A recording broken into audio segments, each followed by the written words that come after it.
Hey, Greg. Hello. Thanks for being here. What's up, Matthew? Let's add our guest to the stream and see how he sounds. Any echoes here? Just a lovely baritone. All right. Yes. Super. I'm glad this worked then. Mendeleyev, welcome to the Shroomstream. Cool. Thank you. I'm good company with our creative Psychedelic Spotlight creative director Matthew Donahue. And All right. we do this every other week to talk about mushrooms, psychedelic, functional, tasty. And today I wanted to bring you on, my friend, to talk about psychedelics and creativity. Nice. Because you're one of the most creative people I know. Thanks, man. For those watching, Mendeleyev is an incredibly talented singer-songwriter, as well as a great video editor, director, producer. His styles range from folk singer-songwriter to EDM. He just played Bonnaroo recently. He just released a great new EP called Humbled. It's been his... I think I saw you just posted an anniversary about being on The Voice. He was a 4-chair turn stunner on The Voice. And he's been on tour with Ben Harper. And I've just had the pleasure of seeing him play live many times. And he also regularly talks about psychedelics and how they've influenced his work, his art. Just want to pop in to say, whatever happened, we weren't having an echo, and then we started having an echo again.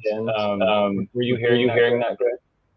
I am hearing that. I'm just kind of roll with it. Yeah. I think maybe Mendeleyev. I think you had muted something while Greg was talking. I did. Yeah, exactly. Yeah. How did you tell? Just a bit muted. I saw a little sneaky look on your face. Keep your side muted. Okay. When you're not talking, that'll solve it. Okay. Greg, I think you can continue with your introduction unimpeded now. All right. Yeah, I think that did solve it. Yeah. There we go. Technological StreamYard guru, Matthew Donahue. Thank you. I guess should I just maybe kick it from the top, and we can, you can, when we post this, maybe you want to edit the echo part out, Matthew? Yeah, sure. Well, let's start over. Sure, no problem. Okay, cool. And should I just kind of speak and then mute and then speak and then mute kind of thing? I think anytime we're speaking, you need to have your side muted. So right now I can hear the echo. Okay, this makes sense. Go ahead and mute it. Okay, so now I can't hear the echo. Yeah, so something. You're just so musical. Everything is nuts. Well, wait. Let me try one more thing, okay?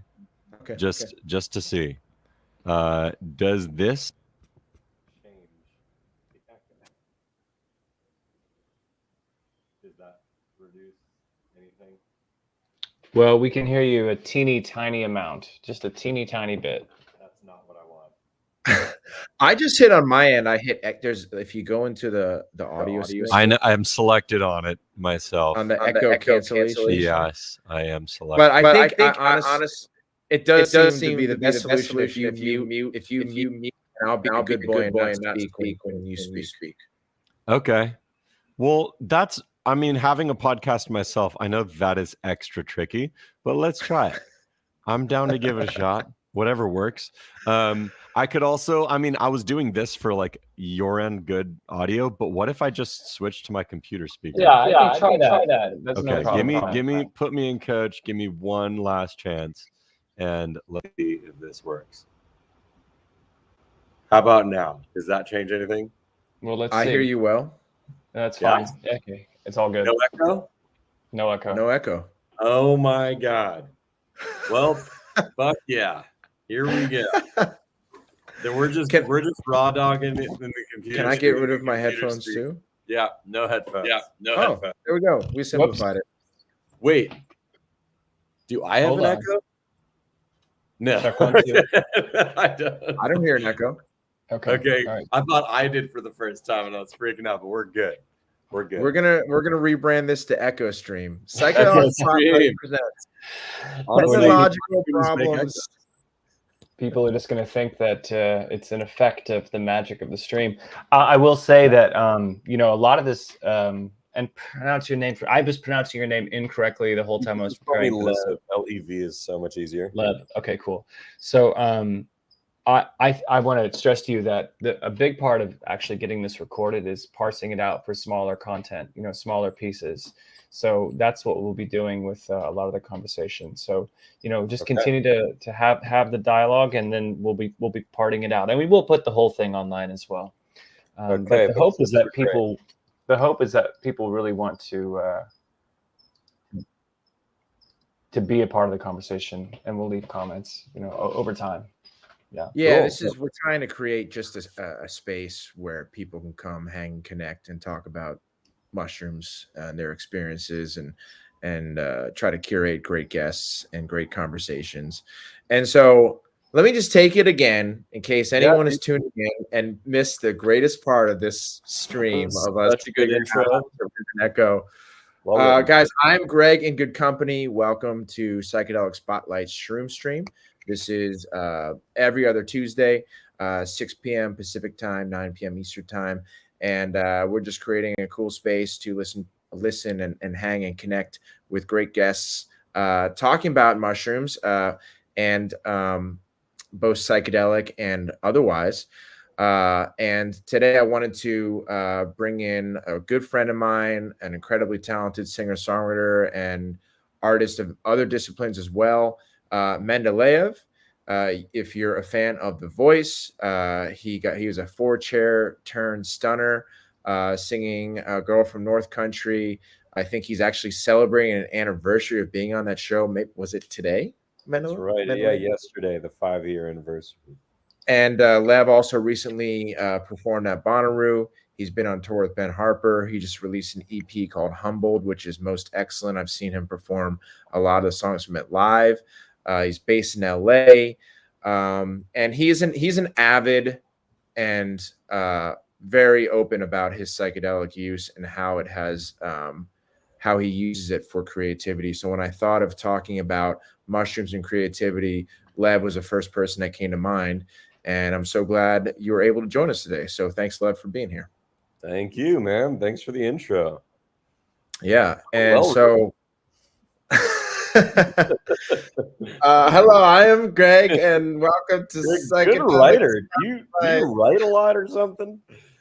Oh, I do. Awesome. I do. Yeah. For those that don't know, I was the former managing editor of Psychedelic Spotlight for a couple of years, and I've written many articles on the website about psychedelics.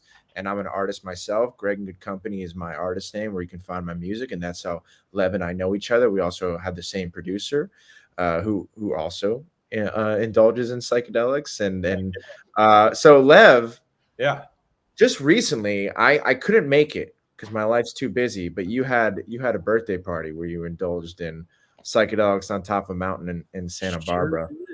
Yes, we did. That's the this year was the 9th annual microdose laser tag extravaganza. Where about 30 of us go to the tippy top of Santa Barbara's La Cumbre Peak at about 4,000 foot elevation and camp out overnight and take a microdose of psychedelics and jam out and camp into the evening and play laser tag in the darkness. And it's a whole good vibe. Funny enough, most years we do LSD, as I found in my personal experience that LSD with larger groups on a microdose works pretty well, whereas this year we did mushrooms. And I do think that there's an element of, let's say, I think here's the thing. I think it hits people in different times. Mushrooms are so digestible, so it takes depends on your diet. It depends on how much you ate that day. It depends on so many factors, and it's hitting people at different times, even if we all kind of hit it together. But LSD kind of creates this one wave we can all ride. If it's 10 people, I think mushrooms are awesome. But once you get 20, 30 people, it can be a little bit chaotic, which it sure was, aside from the laser tag. So, yeah. And we dude, so last part of the story, we also at sunrise had all 35 laser tag guns stolen right at sunrise. Somebody came through at the top of the mountains and stole my whole suitcase that I wheel around for years. So bad karma is lingering. you would think on a top of a mountain you would be safe to leave something out. We thought. Dang, dude, that's crazy. Crime rates on top of a mountain are spiking. Can't even live on top of the mountain anymore without somebody coming and stealing from you. Yeah, be careful out there. Well, dude, I want before we get into kind of how mushrooms have influenced you creatively. Okay, yeah. I know they have. You are during your live show, you kind of you're very talkative to the audience, and you kind of give them a bit of a condensed version of your life story. Yeah. And you always bring up something really funny that and just true that since you were raised vegan, on Thanksgiving you guys ate mushrooms as a family. And That's so right. can you talk about that? Because that's like something that's wild and wonderful. Yeah, that is wild and wonderful. We're vegetarian, not vegan. I don't know if that makes a difference for some people, but definitely started before it was cool. Essentially, we on the 15th birthday, an individual in our family, once you have that birthday, you take mushrooms on that birthday. That's kind of the ritual. But for me, I'm the youngest, so it happened a little bit early. I was 14 at Ram Dass's place, actually, on Maui. And we ended up doing like a whole, I think generally it wasn't just Thanksgiving, even though that kind of ended up being a tradition because we'd never totally had our celebration of Thanksgiving. We never ate turkey. We never did big dinners. So that over the years just kind of became some type of ceremony celebration. But, it started before then. Some of those experiences I still remember to this day to be some of the most influential, important things that I've been through, and I plan on having children and taking psychedelics with my children. And first of all, lastly, better than fucking have. Okay, can we cuss? Are we allowed to cuss? Sure. No cuss. cuss. The internet. Okay. No, yeah. Better than having a sketchy ass experience with some sketchy ass friends like in middle school or high school, where you don't know where it's coming from. Might as well go right to the source. And my parents had their sources, let's say. Well, you had that's something I'd like to ask about, if I may. Your parents, Greg mentioned the connection to Ram Dass. Would you like to elaborate a little bit more on the background of your folks and the family connection there? Yeah, I can talk about that. Do you have anything specific you want to know?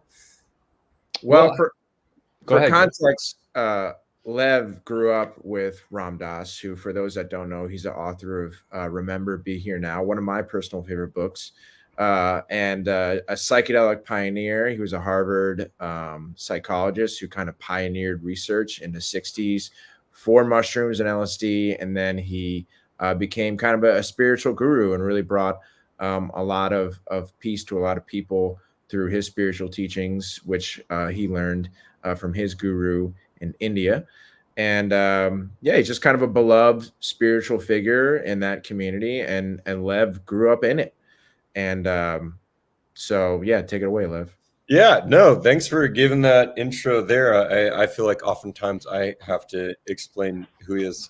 You'd be surprised by how many people our age aren't necessarily tuned in to him, but I'm always excited when those are.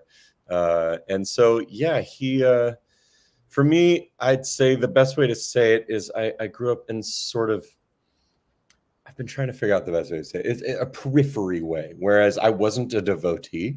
I wasn't necessarily somebody counting my mala beads. I only would attend kirtan ceremonies when he asked me to come and sing a song. But he and my dad were very good friends since the early 80s. And so I kind of grew up with him around, and essentially he was kind of like a grandpa of mine by vibe, not by blood. And was always really stoked to spend as much possible time as I could with him while I was growing up, even before his stroke, which was in the late 90s, and where he kind of got paralyzed and lost about half his the use of half his body and moved to Maui. But yeah, I always really appreciated his advice and love, and just kind of emanated an extreme sense of joy. Is, I think, a decent way to say it. Yeah. You know, Yeah, and he passed away, I think, what, two years ago at this point? Actually, we're coming up on 5 years. 5 years, damn. Yeah, I know. In December, I sang at his memorial, which was February 2020, right before COVID. And so I think he passed December 23rd, 2019, which, funny enough, was the anniversary of the first time I ever took mushrooms. Oh, wow. 15 years prior at his place.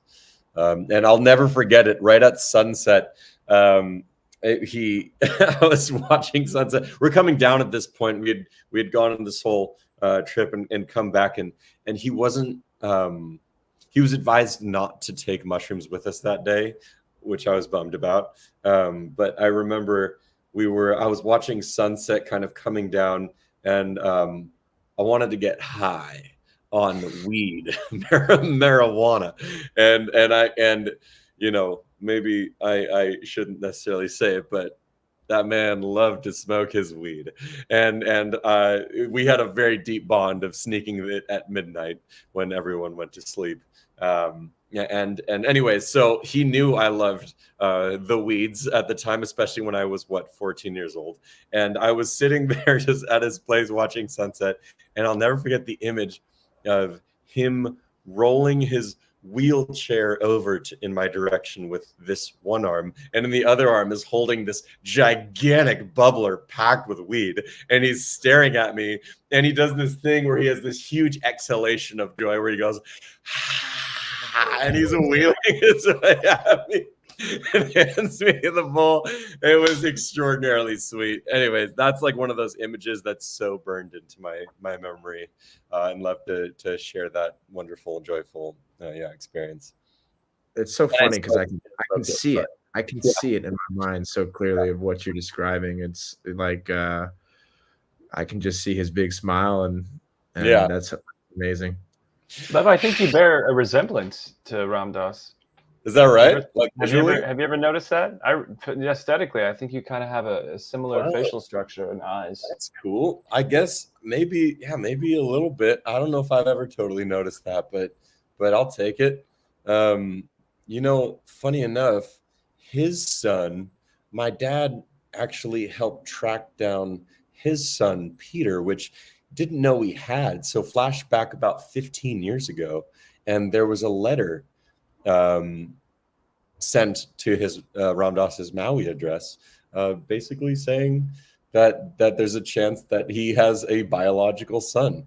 And my dad helped essentially track down Peter, who has a wonderful family, and I think at this point he was like 55-ish years old, and my dad kind of helped facilitate them meeting and having a connection with a son that Ram Dass never knew he had. It was a really beautiful thing, and it was cool to see the resemblance of like facial features and everything. And anyways, yeah, that's a side fun fact that must have happened. I think it was like 2009, if my dates are on. I think maybe the time that you spent together, you morphed a little bit, maybe into one another physiologically, morphologically. I want to ask you a little bit more about it, and then we'll move on to what Greg said, the artistic. That's the premise of this conversation. But I really do think it's special to share in this forum, and it's something that we haven't really talked about a lot, and I think it's something that deserves a little bit more coverage. The idea of a family, utilizing psychedelics together in this country, you know, in the modern era. I don't hear a lot of reportage about it. I don't see people speaking about it a lot, but I think that that entails a lot of consideration. That's a very like intentional and purposeful, you know, if that was what happened for people in your family when they turned 15, almost like a quinceañera, like some sort of like commemoration of that time specifically, and it involves psychedelic. I think that's a pretty remarkable thing. And at the time, you know, you probably, maybe you were sort of used to it because you were aware of it, but you probably didn't understand how the magnitude of how progressive that was, or how non-traditional. Or maybe you did, I'm not sure, but so we definitely did, and that's a valid point, especially to the ritualization, and that, you know, there's not necessarily a lot of things in our culture where we have that. We were never we grew up somewhat Jewish, but we never had a bar mitzvah.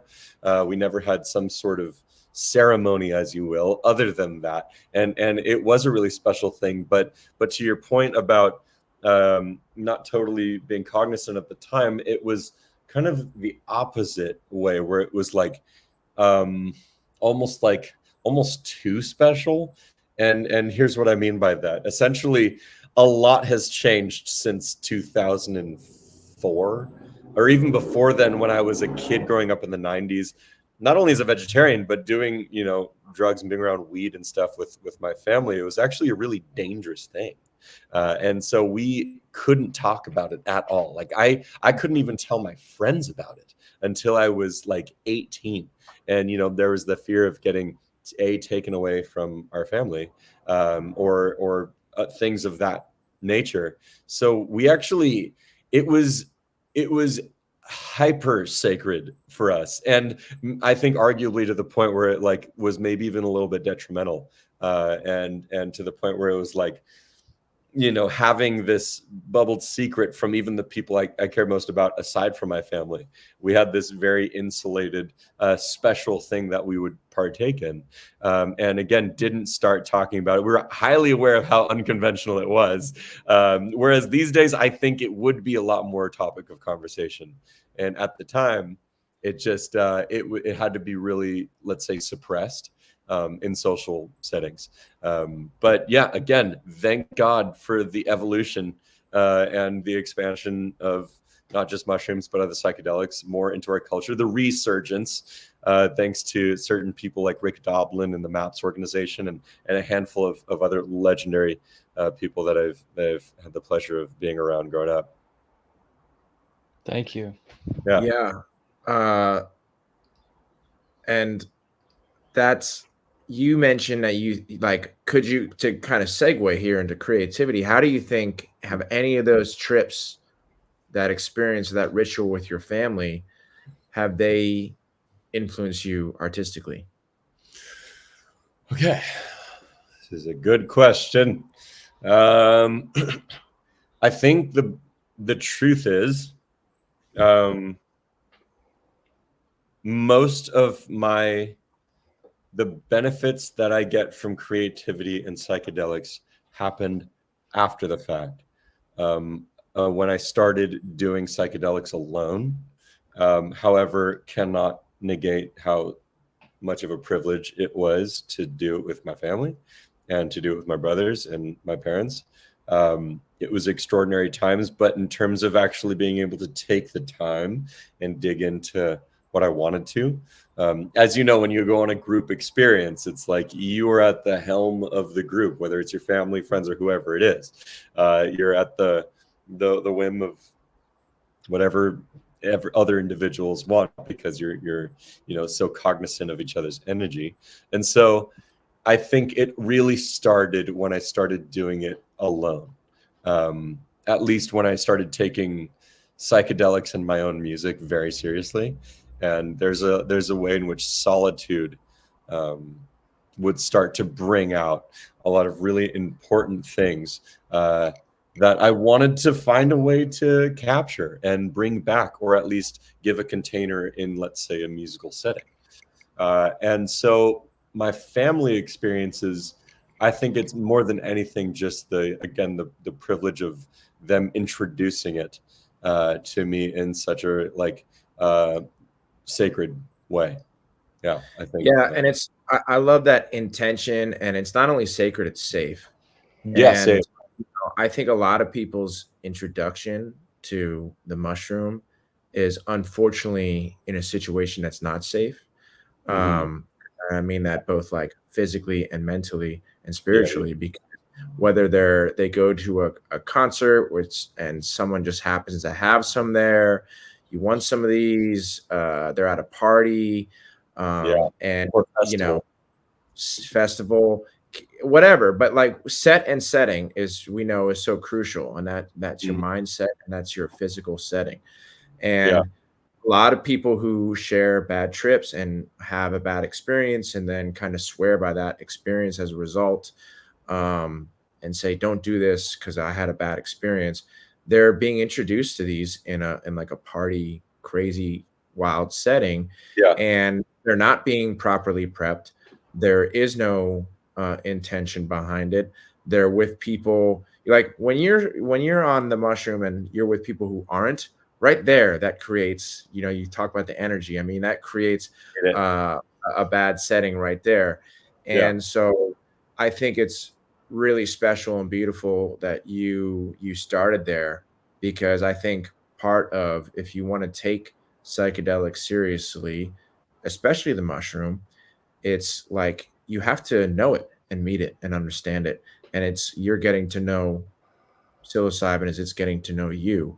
And yeah, if well you're said. in a space, it can really like, if it brings up childhood trauma as you're at a party, as a high school or something, that's not a place where you really want to be unpacking that. And that could spill into life after the fact. People can take advantage of you in these situations if you're out of your mind, out of your right state of mind, Yeah, relative to our kind of base level here. And yeah. I'll say, I just personally, I had my first introduction to them was literally hanging out at my friend's house. We were playing poker on like, it was my it was my senior year of high school, and I did not smoke marijuana until college. And I was very adamant that in high school I was like, I don't want to do it. I don't want to do it. And so I didn't, no pills, nothing, really no drugs. Alcohol occasionally. And I remember, Mushrooms were your first drug? yeah, pretty much. And Cool. so a friend came over who was a drug dealer, and he had this huge bag of mushrooms, and we're playing at my buddy's house, poker in his barn.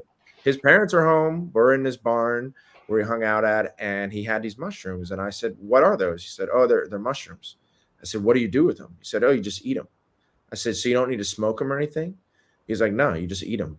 You I can't said, smoke. "All right. Well, if I just have to eat it, maybe I was against smoking. Like maybe I Yeah, didn't want to damage my health or something. But like yeah, but I just was like, eating. oh, I just need to eat them. Okay, I'll eat them." So Yeah, I'm literally just reaching into this giant bag of mushrooms and just eating them, eating them, eating them. And totally. like again, ultimately it was a great experience. But like there was no training. Nobody was like, "Watch it, dude. Like don't eat too many." I couldn't tell you how many I ate.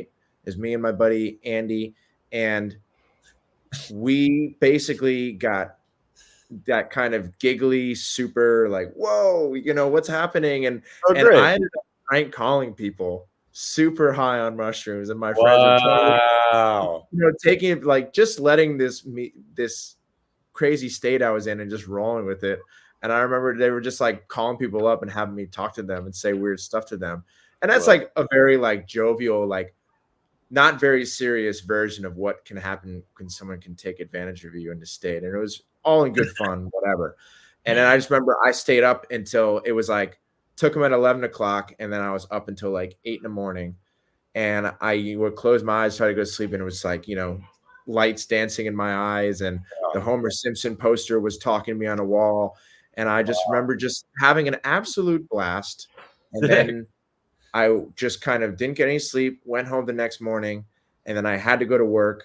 I called out sick, and I ended up actually like vomiting because I was just so exhausting and then just Oh, passed no out. way. But like that's what I mean. Like that, I would personally would never introduce anything psychedelic to someone in that manner. And I'm sure a lot of other people have had similar experience where, I can say at least I was in a safe space with my friends who I trusted. But it's not something I personally would Parents were give home too. out That's kind of cool. lightly. Well, they did not know. They were not aware of this.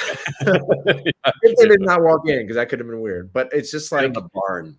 I feel like if I'm going to, go, to me, there is a sacredness to mushrooms and any psychedelic. And it's just like I'm very intentional with that. And I would never, and it's like, if someone says, hey, I would really like to try this, and you like make an event out of it, go somewhere cool, like top of a mountain, desert, whatever, just to save space. But like, I would never just give it to him and say, have at it. Like, there would be some prep work. And like, the worst thing I would want to happen is give someone a bunch of mushrooms and then have them have a horrible experience because maybe some trauma does come up and they're not prepared to deal with it. And, that to me is just bad news. And so I would never encourage anyone to do that. And I would just encourage like caution. These are powerful, powerful ritualistic tools. And they were historically used under powerful ritualistic sacred circumstances. And I think we're in a culture where a lot of people just kind of eat these for funsies. And if you're experienced, such as yourself and I, then I think you can do that because you know what to expect. It's not gonna, you're not gonna, take your clothes off and run into a bank and say the demons are after me. And it's just kind of like, because that happens. And those are people who are completely unprepared and in a bad state of mind, bad setting. So just putting that out there. But it's taking it back. You had the support of your family is an incredible way to be integrated with this mushroom, which you're still consuming to this day. Yeah, absolutely. And I think that's a valuable PSA. I think it's totally worth people hearing that sentiment. Anytime you have the privilege, let's say, of turning somebody on to their first experience, it's worth giving them a solid rundown and education. And that's mostly, I'd say, the best that I had. I had highly educated parents and not only parents, but pretty epic people around us at the time that are doing some pretty wonderful cutting edge things still to this day. So in terms of source of whatever psychedelic and also education and background and just history in general of where these things came from and how they've been used. So yeah, totally appreciate that sentiment. On the flip side, I love that. I just, not to be devil's advocate, just to be like totally honest. I think in a way, just kind of going back to what I was saying before, I think there's a way in which I've been like so mildly, this is the worst word. And I don't mean to say it in a strong way. I've had to mildly learn. Yeah, I'm going to stress that. Mildly desacredize my mushroom experiences because, like, again, how I was saying, it was so insulated and it was so powerful and special. And, we're literally, I grew up on a mountain. We're very isolated from society. And that part that was like that barrier when it came to my friends and talking about my experiences with other people. Eventually, I was just super stoked by like my 20s when I could just go with my friends into the forest and have an adventure together on mushrooms. I thought that was fantastic. And I was like, wow, we don't have to treat these with like light the candles and tell our intentions, which I love. And I think that is very powerful, especially for your first experiences, like totally worth doing that and setting intentions. But that let's say the more fun bonding side with those who you partake with. When I do it alone, I'm very serious. I'm like very regimented and I record my whole thing on a creative way. But when I like have a trip with a friend or a group of friends and we go out into the forest, it's like I was so excited to be able to just have that bonding experience in like a fun context with friends that was maybe a little bit less sacred than what I'd been used to. And then older I get, the more we do these festivals, and I have a whole just a book of feelings about festivals in our culture, and I do them and I play them and I'm always attending them. But I really think a lot of people's first experiences are at festivals. A lot of people's first moment where they get turned on are at these, whether it's smaller festivals that are local or larger, like Burning Man-esque festivals, can be the initiation for some people.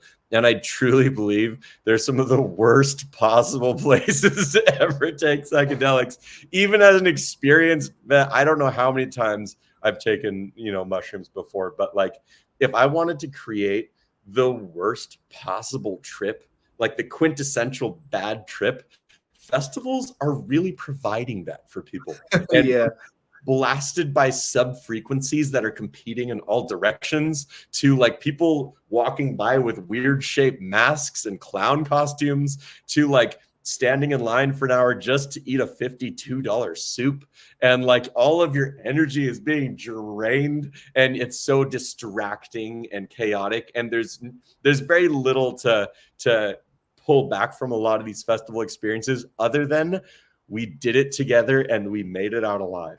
Like the moment you leave the festival, you're like, thank God. And it's a very similar thing to Albert Hoffman, who's the guy who invented LSD, or at least like kind of first synthesized LSD back in the 40s. He had an accidental experience where he got it under his fingers while he was under the microscope, and had that whole, classic bike ride home where he had to leave the laboratory he was in. And then he's like, I'm going to conduct a self-experiment, and took like the equivalent of, I don't know, but like 10 solid doses of LSD accidentally on his self-experiment. And you could read his book. It's a great book called My Problem Child, LSD, My Problem Child. And you read his notes on what he went through for the 12 hours of this whole night, and it was just hell.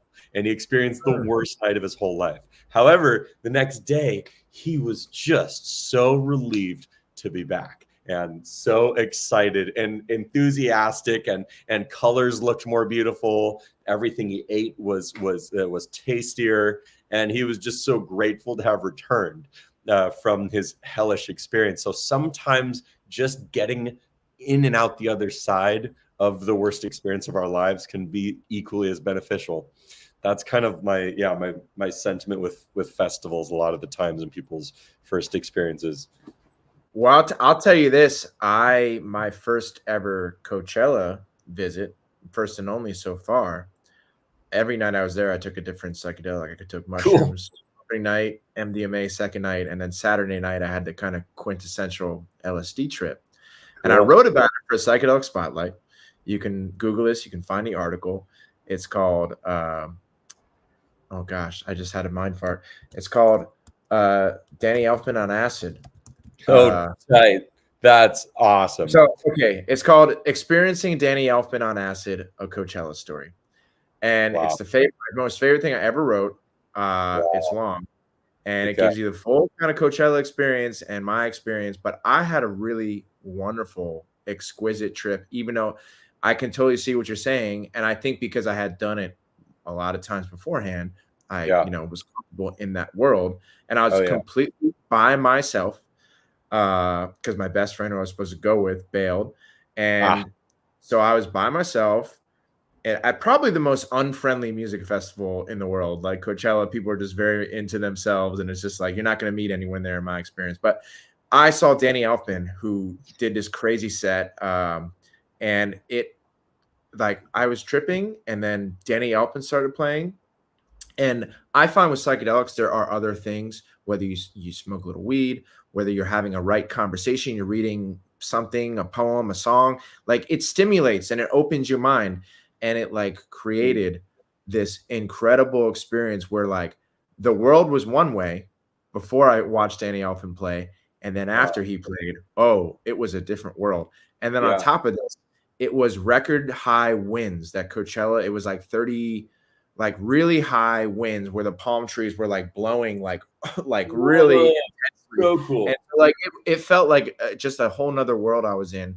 But I did that, and it was I still remember it to this day. And it was just kind of like a really great experience all the way through. And I even remember seeing you mentioned people dressed in like clown masks or something. So Danny Elfman is the guy who scored a bunch of Tim Burton films. He made the Simpsons theme song. So there was kind of like the Tim Burton fan club there, where there was guys dressed as like these clowns right there for Christmas. And I just remember like sitting there going, "Oh my God, Greg, do not freak out," because I also hate clowns. And I was like, "Oh my God, don't freak out, don't freak out." But once I tuned into the music, it's like everything else disappeared, and it was just me and Danny Elfman and his, incredible 30-piece orchestra he had playing crazy Wingo Boingo rock songs and theme songs Boingo, that's right. Stuff. And the music really opened me up in a way. And so if anyone wants to see like a very detailed, well-written account of what an LSD experience can be, I think it's one that, like, I was just very thorough, so I highly recommend it. But a lot of people commented on that post, like, "Don't take LSD at a music festival. Bad idea." Like the same advice you're saying. No, it can be amazing, dude. It can be amazing. I think you got to be careful either way, and it could go either way. But to your point about getting through, for me artistically, it's not so much during. Like, I'm usually having more personal revelations during. And then as a result of those personal revelations or spiritual revelations, either way, very personal, that is what informs the art. That is what informs the songwriting. That is what gets me thinking on a certain philosophy. And maybe I start reading books in it afterwards. I watch films afterward. But it's like the trip that kind of sparked my interest in really pursuing that. And I just released an album called Quiet Days and Quiet Nights. And I think that whole album came about because of psychedelic use, mushrooms in particular. And it just got me thinking about certain things in a certain way that then after coming back down, I'm exploring those, and those ideas start growing and growing. And they come out as anyone who's made any kind of art, you just sit down and you start doing it, and it's hard to explain how a song or a painting comes into fruition. It just happens. It's coming out of you. It's pouring out of you. But it's like everything up until that point of your experience in life that then is feeding the creation you're making. Yeah. Oh man, that's awesome. That's exactly right. Essentially, that's why I started my dang podcast, which you've been on, which is like, it's this kind of weird ethereal thing that it's hard to put words to, and it's hard to figure out, but we try, and it's respectable to try to embark on putting some sort of understanding as to what happens. And for me, especially in the context of psychedelics, I think there's a lack of structure that exists, and let's say a lack of even like understanding as to what is going on. There's a way in which the world can be so chaotic, and of course we've all had those wonderful spiritual experiences where it's all connected. But a lot of the times on psychedelics, that's just not always the case. And especially when you're alone and by yourself, and you're just going through the cosmos of your own mind, and there's a lot of stuff that's coming up, and it can feel a bit overwhelming depending on your dose, but also chaotic, and the energy is, let's say, sporadic and discombobulated. And music or art can be this thing that ends up being a tether to reality, or ends up being like a way to just hold on to something, while you're on the ride, and have a container for all these feelings that we have. And so a lot of the times I just click record and go. When I'm trying to like write a song, it is just usually not going to work personally. But what happens, I come up with all sorts of like fuel, or you could have plenty of metaphors. The soil you're creating, like it could be a chord progression, it could be just like a certain vibe or feeling that happens, and it's like I don't understand it in the moment, but I'm allowing it to come through, and that's what I want to bottle up. That's what I want to record or try to capture, and then bring back to the land of sobriety, or as they say in Burning Man culture, the default world. And then after the fact is when I'll begin to structure and, you know, put it into some sort of cohesive idea. I could have been mumbling for like 4 hours straight, and I'm like, I don't know what I said, but there was some sort of vibe there and energy that and I can go after the fact and superimpose, let's say, some lyrics or some meaning, superimpose some meaning onto that experience. But a lot of the times it was just a feeling that I was going through. And for myself, my favorite songs are the ones that I'm able to actually be transported back to that feeling. And how, like, so yeah, anyways, essentially the meaning sometimes isn't my priority. It's the feeling, and how can I like transport myself back there. So when we're performing something, it's almost like some type of time travel. We're almost like trying to take this feeling that we had found somewhere along the way, and we're trying to bring that to the present moment from maybe this trip I had like 2 years ago. But it's still so present with me. I have this one song that's like, I wrote it just alone in my New York City apartment, and it's a bit, it's a really cool song. It's a really cool song, but lyrically it's very like poetic. And it feels like every time I play it, it's like, this is an invitation to step in with me to what it would be like, hypothetically, if you were alone with me in my New York City apartment on LSD or mushrooms. Is the song out? The song available for people to listen to? It is. The song's called Arbitrary. There's Arbitrary 1 and 2. You can check it out on my last album. Yeah. I was going back, going back to the meaning part.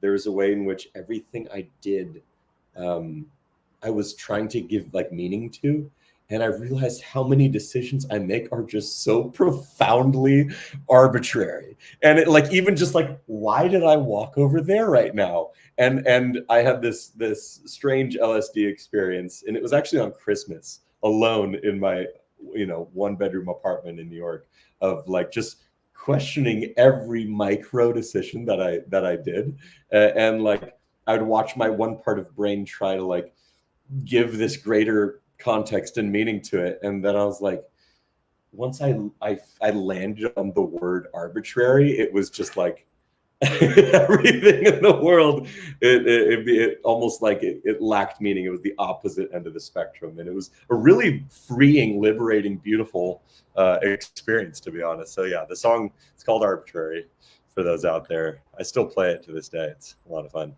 I put a link to the tune in the chat here for people to check out if they view the stream at a later date, and we'll share more of the music too. And I want to ask a point of clarification too. Please, when we talked about the idea that you'd be coming onto the stream and talking about how psychedelics have informed your creative process, it's not as simple to say that you've ever taken psychedelics to write music. It's not that you've taken something to boost or enhance. We hear a lot about microdosing specifically, and how that can inform or kind of bring about creativity in people who are looking to have, maybe their creative skills sharpened somehow.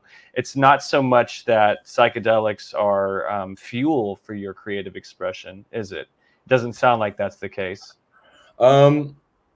Okay. Yeah, no, it's a great question. I totally appreciate you clarifying that. And I do kind of maybe consider myself some degree of a weirdo. But I since I was pretty young, conduct, let's say, self-experiments. And I still regularly, let's say every few months, try to have a solo experience on some dosage, I would try to, the older I get, the more I'm like, micro. And so I want to do more, let's say. I want to have more overwhelming experiences alone. And I essentially lock myself into an instrument.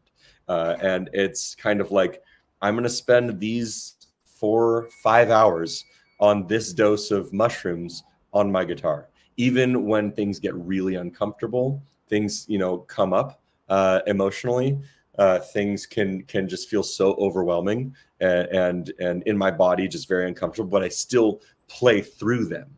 And the music ends up being this strange kind of emotional reflection of whatever it is I'm going through. It could be like, I've had times where it's like, I'm going to take this dose of LSD and sit behind the drum set, and I'm not going to let myself get off of this drum set as long as I possibly can. And through that, there's so much that can happen, especially in going back to, let's say, the more negative feelings. There's like, anytime I should just get up and take a break or grab some water. By all means, if you're out there and you want to do this, like, do your thing. But for me, I was like, I'm just going to keep going and power through this, again, more as an experiment. And it's something I've been doing for many, many years. Different instruments, different dosages of different psychedelics. And so I don't think it's like fuel to be like going back to my point, I'm not going to go write a song. I'm not going to be able to like sit there and create some sort of like meeting or lyricism that makes a lot of sense. It might just be one line that I find. And then my whole trip is almost going to be a mantra of just repeating this line. Like, I get in the state of mind and I try every possible permutation of how I can deliver this line. And so, yeah. These days I'm very deep into electronic music, and that's my biggest hurdle is it's so uncomfortable being on the computer on a psychedelic, especially just looking at a screen is awful. Yeah, it's all wavy. Yeah, it's wavy. And then if I have to troubleshoot something, I'm like, I can't even read right now. I don't want to look at my cell phone screen when I'm having a trip. It's just like, get this. It's almost just like, get it away. Get away from technology. Like, I want to connect to the earth. I want to lay in grass, or instrument with that natural vibration. So exactly. I totally know what you mean. That technology is such a barrier to, and it's also like focused attention, and like a psychedelic, especially a macro, is going to macro, which is like it's like everything hitting you. Explosive attention, right? Yeah, exactly. And I do want to do more macro these days. Like, I get busy and then I shy away from a higher dosage. I have a plethora of excuses that come up when I'm like, I don't have the time right now to do a macro. It's just a valid excuse. If you have stuff to do the next day, it's not necessarily the best idea to stay up, all night and feel like shit the next day. Yeah, exactly. But to the point of technology, it's been a contentious thing inside of myself, and I'm trying to figure out the best way to do it.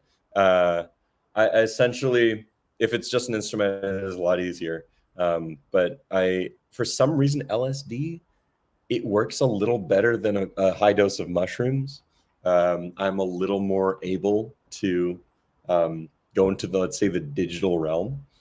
I don't know why that is. I don't know if it's other people have that same experience, but for me, mushrooms, there's certain instruments I gravitate towards more on mushrooms, whereas certain instruments for something like LSD or mescaline or MDMA or other substances, and not that one is better or not, but for some reason for me that those molecules work with that instrument. And maybe one day I'll find the right thing to do so I can stay on the computer. Well, I would like to say something just off that too, because you meant I think our culture is continuously trying to take a natural resource and try to turn it into something very functional, specific, and researchers want to take different aspects of psilocybin and put it in a pill so it's a guaranteed effect, whether that's having a little micro dose for energy boost or or pain relief or vision. There's all these different aspects of psilocybin that can be, if they can figure it out, could potentially be used like aspirin, or it's just like very consistent versus like just taking psilocybin is very inconsistent. It's going to depend on, setting and where you're at and everything else. But I also think, like, for my experience, and I think like for me, I think it is very important to be open-hearted, open-minded, instead of being so like rigid and like, this is what I'm doing this for. Because I think you're gonna be disappointed. And I've experienced that myself when I think I'm gonna get this type of trip, and then it like doesn't happen. And I said this on the last episode, I'll say it on this one, and probably many more to come, that mushrooms, you get what you need, not what you want. And so like whatever idea you have of how it's going to go, it's probably not going to go that way. And then the whole point is letting go and going with the flow. And when you go with that flow of consciousness under this influence, like, things come up, and they can be good, pleasant and unpleasant. But at the end of it, it is because you went through that journey of feeling that bliss, euphoria, or that going to a hellscape for a little bit. That is what inspires the art, I think, ultimately. And I think that's probably on display in your song Arbitrary. I have a song out. It's the second song on my new record. It's called Just a Sunset. And that song came to me. I wrote it in 15 minutes. It's 2 minutes long. And right quick, man. Well, some songs take like years, but it's like that one, it just came out of me. Yeah. And I was also like, I was just like watching TV, smoking weed, and I see the sunset outside. And if it's a good, beautiful sunset, I'll pause my TV and go sit outside and just watch that sunset to the end. But there was like, it's the whole song is a meditation, a reflection. Like, what is a sunset? What am I seeing here? And it was spurred because during a trip, I'm thinking of these things during a trip, and then it's like you keep pondering them after certain conversations or maybe books, whatever. You tune in with interest because of that trip. And I remember I was at a party after a party in Malibu, and this guy was talking about how the sunset is a reflection of your soul, and that really resonated with me because of my psychedelic experiences shortly before that. So I was like really kind of tuned into that frequency of what he's talking about. And I was just like, yeah, it is a reflection of your soul, because everything, beauty is in the eye of your beholder. So some people can look at a sunset and go, whatever. Some people can look and go, holy, like, wow, this is divine. This is God. And that's where I was at because of psychedelics. So I was like appreciating sunsets in a whole new way than I had previously appreciated them. And it's not like I went and took mushrooms expecting that or wanting that or thinking I'm going to write a song. But because I had that experience, that song came out. And boy, I'm glad it did, because that's just one of those songs that like people really appreciate. Playing live, people been using in their TikToks for like sunsets, and it's just like lyrically and melodically it just really works. And like that song would not have happened unless I had psilocybin experiences. Lev, I've got a question for you, if I may. Yeah. The question may not make a lot of sense, but you can make your answer make sense. And I think it's germane to the overall course of this conversation. But what would you say is the most psychedelic aspect of music and music making? When you think of, like, if someone asked you about the psychedelic nature of music, how might you respond to that? Whoa. Oh my God. That's a good cue.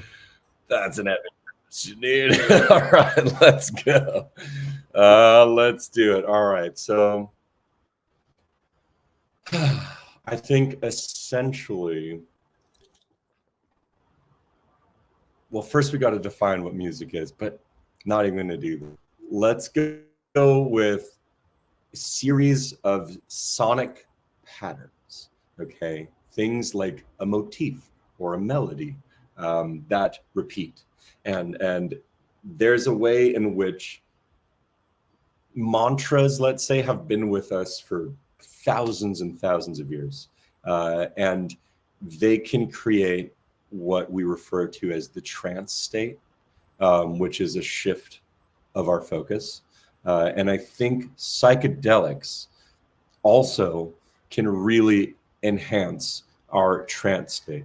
And so both of these things together, oftentimes, obviously, psychedelic artwork or art is used with fractal patterns. Music, I would argue, is also this fractal of sound, and things like mantras or things that repeat itself. They create some sort of beautiful structured web where things are connected, and psychedelics find a way to connect things that didn't know they were connected. And I would say the most psychedelic thing about music is its fractaling nature. There's a sense that I have of experiencing sound in a container or a space or a room highly affects the way that we experience it. I've recently been doing a lot of vocal improvisation, and I lead and facilitate groups that sing together. And I just did this whole pilgrimage out to the Integratron in Joshua Tree, which is a fantastic acoustic structure where they do this insane sound bath, like one of the most intense, overwhelming sound baths one can experience. But I had known the people there, and they allowed us to have about 30 minutes roughly at the end for me to kind of facilitate this group singing. And what happens in the space is that if you go to the center of the room, it's the loudest you're ever going to hear your own voice. If you've ever been in like a geodesic dome at the center, it's a similar situation, but just amplified times 100. And if you were to stand in the center and you speak, it's almost like you're speaking right into your ear, both ears, which is weirdly psychedelic and overwhelming. And so we were all taking turns in the center while the rest of the group was oming or toning. And it was a beautiful, beautiful experience, and not your usual, like you're in a stairwell or a garage with reverb. This is like kind of like an infinite slap delay, meaning any sound makes this kind of like infinite echo. It's not exactly like a elongated decay or tail of sound. It's a very quick like, and that in itself to me was the closest I ever got to hearing a psychedelic sound. And why I'm bringing this up is because it very much was, you know, the psychedelic artwork. There's a word for this I'm not remembering the name for, but in psychedelic art, whether it's Alex Gray or other phenomenal artists, there oftentimes is this almost trailing effect, this fractaling infinite effect that we all experience on decent doses of psychedelics.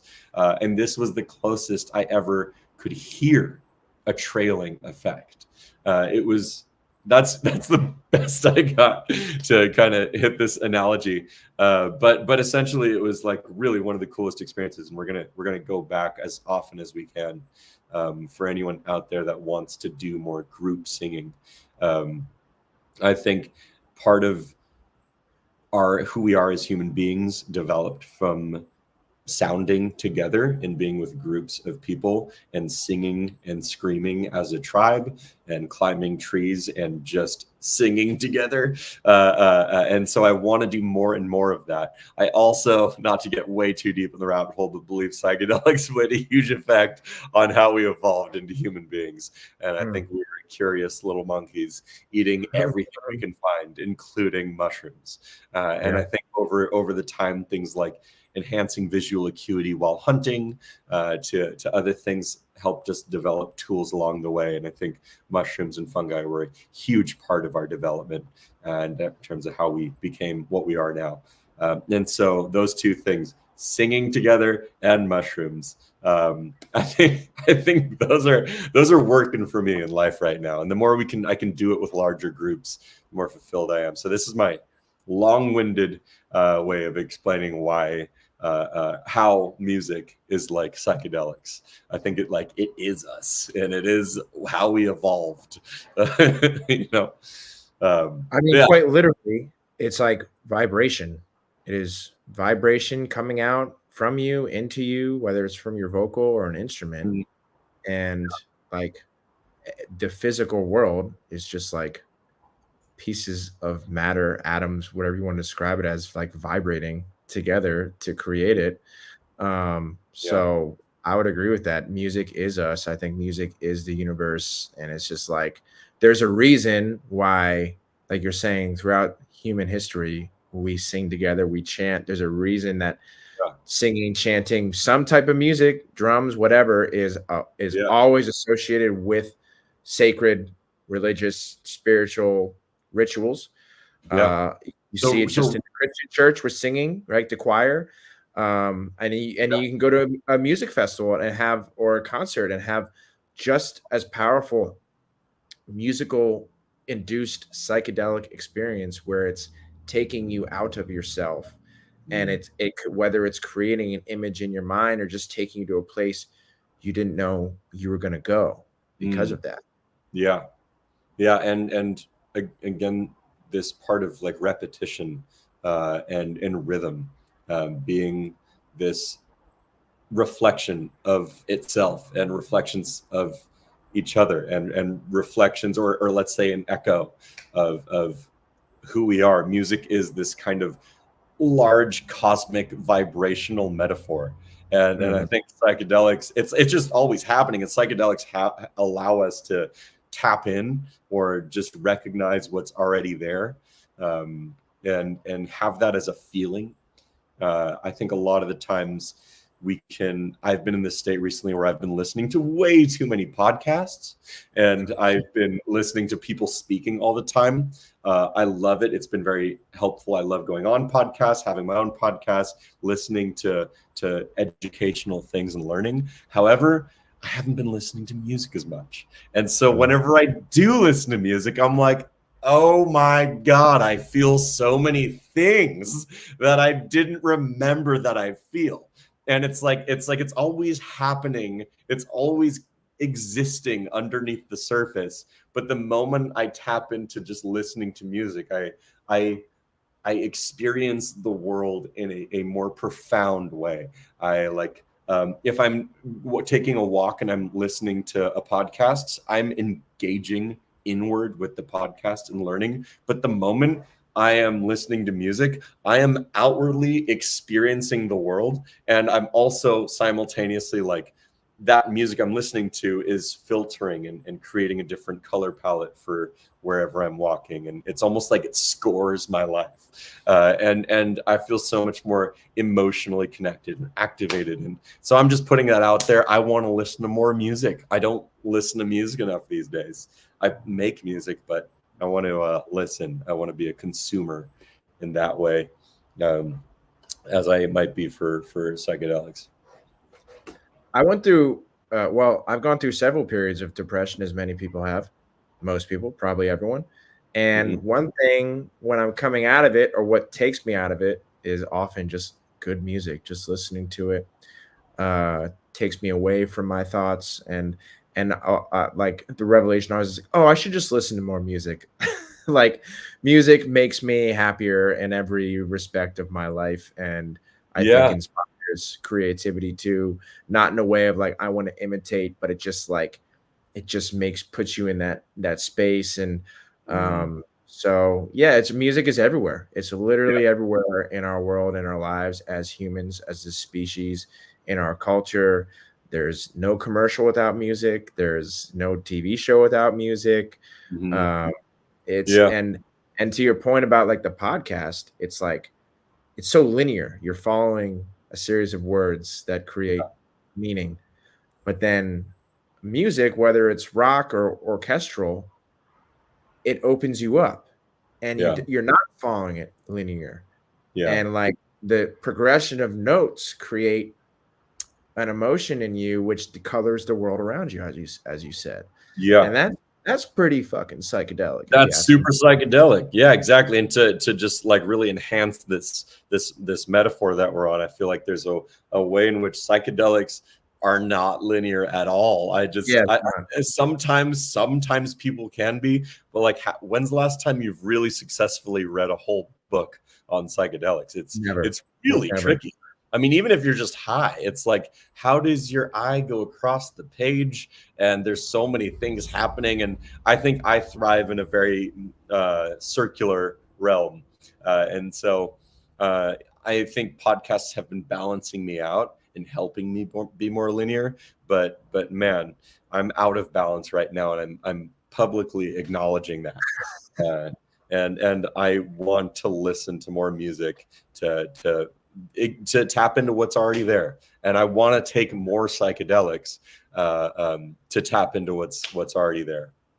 Lev, I have a playlist I'll share with you that I've been working on for close to a decade now, which is called Work Home Trance, and it's one that I've done a lot of bicycling to, a lot of dusk walking, a lot of contemplation. Usually when I'm working, I can't listen to lyrics. I usually listen to instrumental music because lyrics get a little more cluttery for me. But I've Same always with psychedelics, right? Like I mean, that's a big thing is when you're making a psychedelic playlist for people to trip to. It's like you got to be so careful about the lyrics, and like vocalization can be okay, but when somebody's saying something, you gotta shy away from that sometimes. So, dude, please send me that. I would love to listen there.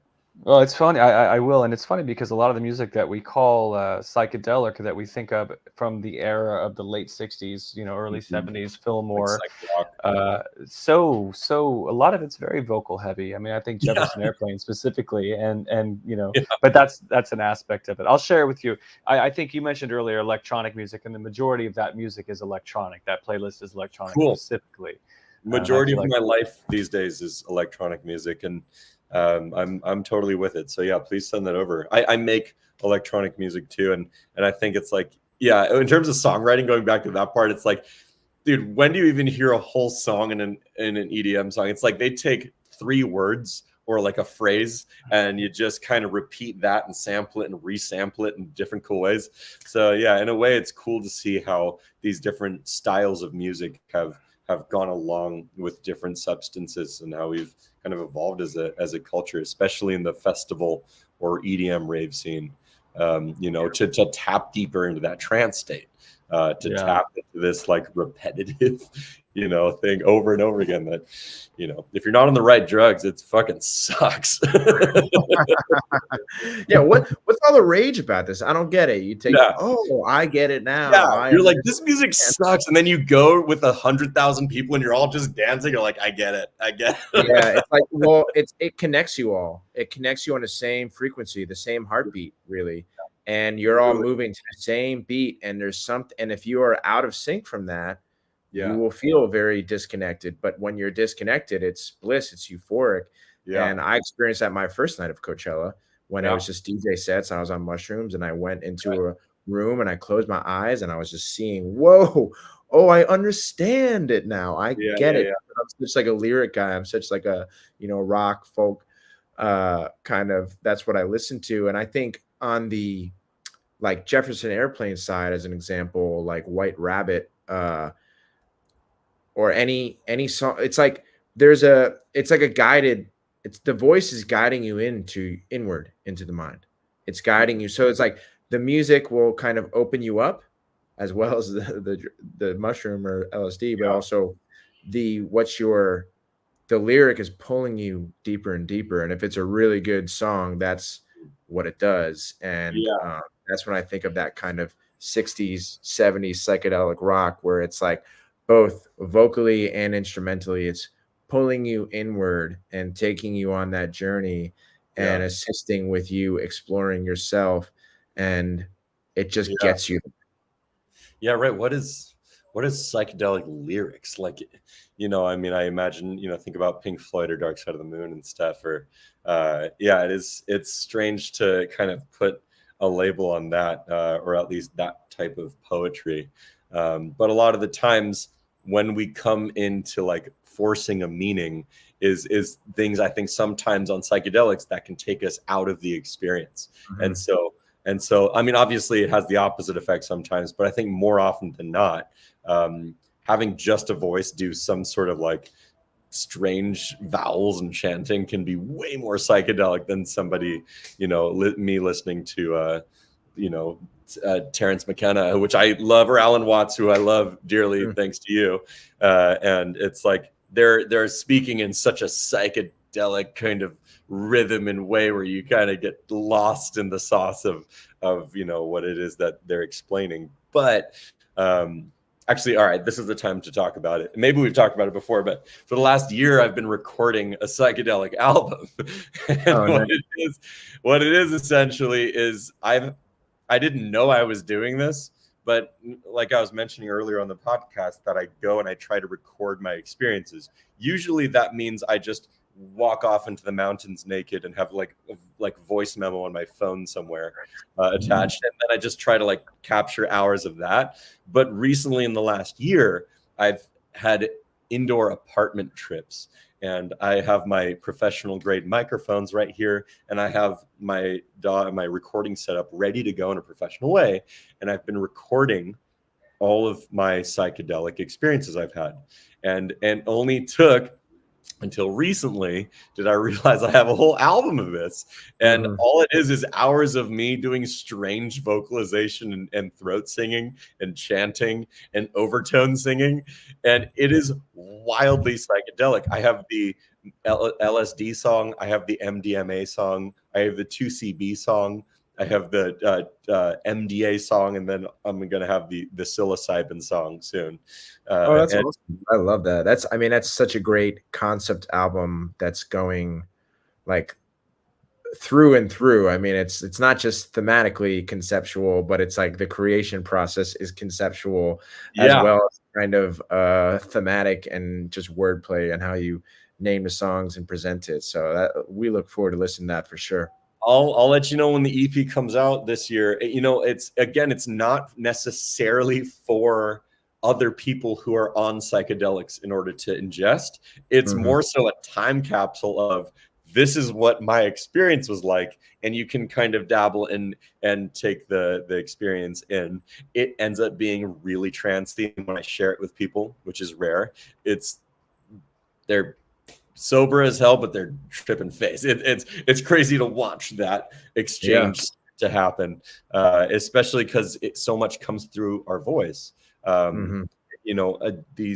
have a theory that there's different substances physiologically affect our vocal cords, and I'm experimented with that, and I tracked it down, and you can listen for yourself. I'll totally send you guys the unmixed version of the project, but literally all it is me doing weird throat singing for hours straight. Yeah. Well, it sounds like you can have a complimentary book or short story like Albert Hoffman's LSD My Problem Child. I mean, you can also just reveal your notes and stuff too, so you can really put together a whole package of release for that. That's cool. Promo material. Well, yeah, and it's just like it's complimentary, but it's like I also like I think like a lot of people who are interested in psychedelics don't actually indulge, and they're just curious. And Matthew, you're one of them.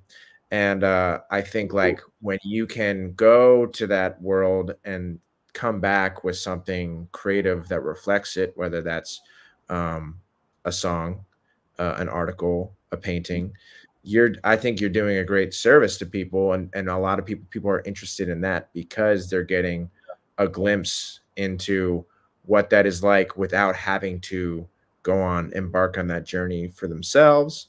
Right. And it may or may not inspire them to do it, but either way, I think that's just as valuable as having something that can be complementary and induce the psychedelic experience too. Yeah, cool, dude. Thanks for. Yeah. Hey, gentlemen, this has been an absolute pleasure. This is our longest episode yet because it was a riveting conversation. Yeah. I would happily keep going, except I am in Alaska for a family reunion, and I have 8 Whoa. nieces and nephews running around the house right now. We're about to dinner, so I do want to go. I do want to Okay. wrap it up. And Lev, I think we'll have you back on certainly when we release that album. Yeah. Maybe we can do something on the website to support it as well. But this has been a wonderful talk. Thanks, And man. we appreciate anyone who tuned in or tunes in later. Again, this is what we're trying to create is a live experience so people can participate with their comments. Didn't happen this time, but I look forward in the future. And again, Lev has a new album out called Humble, or a new EP rather. And check follow him on the social medias, Instagram. I think it's just at Mendeleyev, right? Yeah. Nailed it. And find his music on Spotify. It's exceptional. It's really incredible. He's got an amazing voice and a great songwriter, great creative person. That's why he's on here. So if you're watching this, please take the next step and enjoy Lev's work, because I know you will. And Lev, any last thoughts? No, I really appreciate you guys having me on here. This is really cool, and I think you guys are doing an awesome thing. It's always worth it to have a conversation with you, Greg, and Matthew. It's great to meet you. Please send me that cool playlist or link that in the chat. And yeah, have me on any time. I look forward to seeing what you guys do. Yeah, great to meet you too, Lev. And I do a podcast that we're putting on Psychedelic Spotlight called Mind Bend. Been doing that for some time too. Non-ordinary and extraordinary states of consciousness. Shoot it here in Santa Monica. Would love to have you come in and be a part of that sometime. Yeah. Well, I live right next door. Yeah. Save Women, I'm there. That's amazing. Cool. All right, guys. Pleasure hanging out and connect with you. Thank you, anyone tunes in or tunes in later. And remember, you can catch this live stream every Tuesday at 6 p.m. Pacific time. And this is the Shroomstream. And next week we'll be doing the Body Workshop, where we talk about something that Lev and his family is also very involved in, just kind of breath work, meditation, other modalities, energy work, other ways that don't involve consuming a substance to kind of explore the psychedelic state. And we'll see you next week. And have a good week, everyone. Take care. Thanks, guys. Later.